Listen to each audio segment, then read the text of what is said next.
This is a vid I've been wanting to do for a while, and basically it's me calling Dana White out on his bull crap. I mean, this guy is completely out of control now, and he really reminds me of Vince McMahon to the point where it's just like they're almost identical.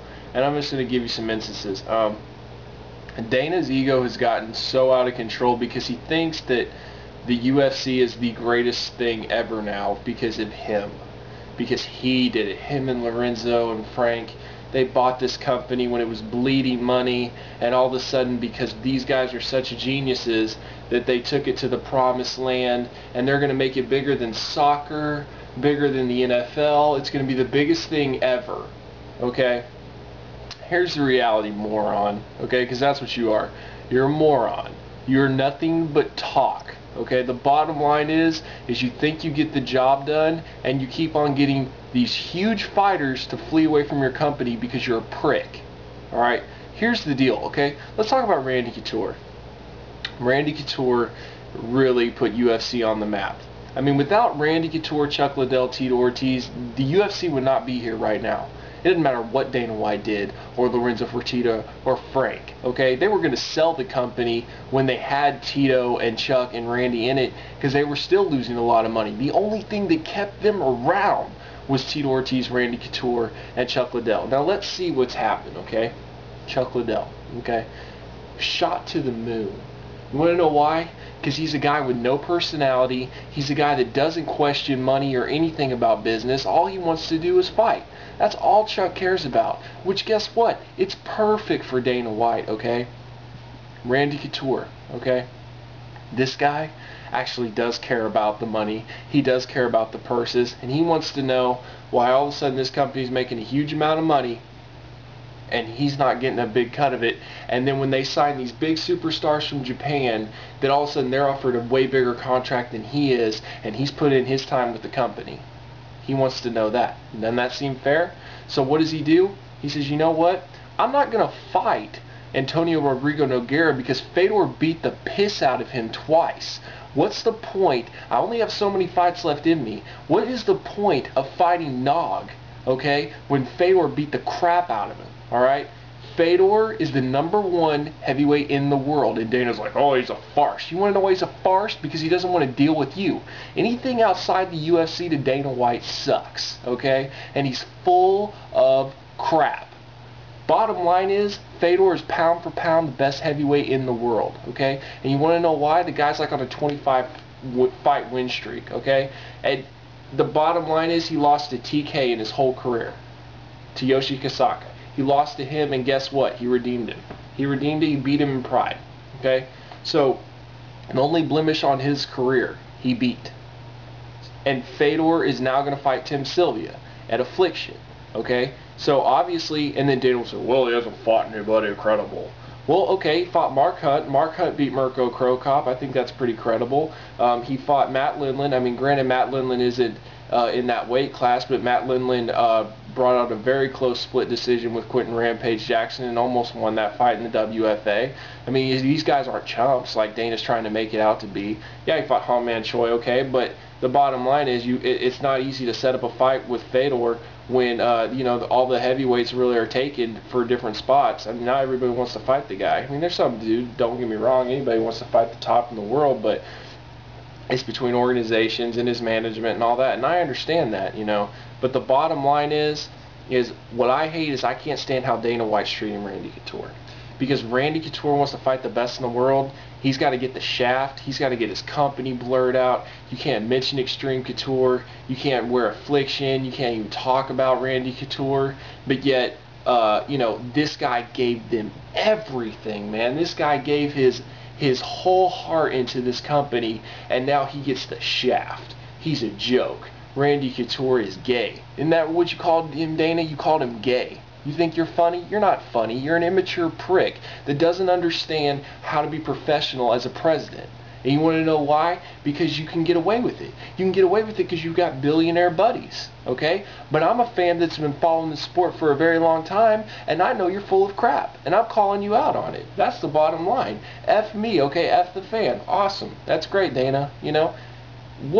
What in the hell are you thinking when you want to get rid of Arlovsky, Couture, Tito Ortiz, Tim Sylvia's gone, and there's going to be more that's going to leave. I mean, the bottom line is you're like, well, Tito Ortiz can bitch and complain all he wants because in 2006 he made $6.3 million. Well, how much did you make off Tito Ortiz? Huh? Just in one pay-per-view, you made $50 million off Tito Ortiz. And then in the second one, you made $775,000 buy rate off that pay-per-view, okay? And that's not counting the Forrest fight. And that's not counting the Ken Shamrock fight on free TV that gave UFC the highest ratings they ever had. Okay? And you want to complain because Tito wants more than $6.3 million? Give me a break. Then you want to go and say that Tito Ortiz isn't a real fighter? Tito Ortiz has fought Vanderlei Silva, Forrest Griffin, Ken Shamrock, Chuck Liddell, Lyoto Machida, who Brandon Vera just ducked. Okay? There's a lot of people. Tito's fought the who's who of mixed martial arts, and you have the nerve to say he's not a fighter? You want to know why you say he's not a fighter? Because he's not an idiot puppet that's going to follow your plan. He's smart businessman that says, look, the UFC is making over $100 million on my name, and they're going to give me $210,000, and they're going to make me the second fight on the card and make me fight a guy that's going to run the whole entire time. And let's talk about how we're guarding Chuck. You're guarding Chuck. You gave him Rashad that made no sense whatsoever. Tito should have fought Rashad. You had the build up. Anytime a fight goes to a draw, there should be a rematch, and you didn't give it to him. So you put in him and said, hey, guess what? We're going to make him fight Lyoto Machida. And if he wants to duck Lyoto Machida, say he doesn't want to fight Lyoto Machida, guess what? He's afraid of Lyoto Machida, just like he was afraid of Chuck Liddell, right? Although he fought the guy twice, okay? He's so afraid of Chuck Liddell that he fought Lyoto Machida, who nobody wants to fight right now. You want to know why? Because he knew that you guys would freaking ruin his image if he said that he'd rather fight Rashad Evans. That's why Dan's like, Tito doesn't want to fight Lyoto. Of course Tito doesn't want to fight Lyoto. He don't want to fight a guy that runs around the cage. I mean, he might as well get his track shoes and go run all day after him, okay? The bottom line is, you freaking MMA purists that have been saying, oh, I love the sport, but I hate it. Ring entrances, I hate entertainment, I just want to watch fights. You're so full of crap. It is a business. It's about entertainment. It's about fights. It's the whole package. That's the bottom line. And Lyoto Machida is horrible for the sport. He's extremely boring. And, I don't care that he's got to win over Tito Ortiz. That's not my problem. And my problem is the fact that the guy has invented a lay and pray stand-up style. I mean, when you run, like Tito literally had to run across the octagon to catch him. That's my problem.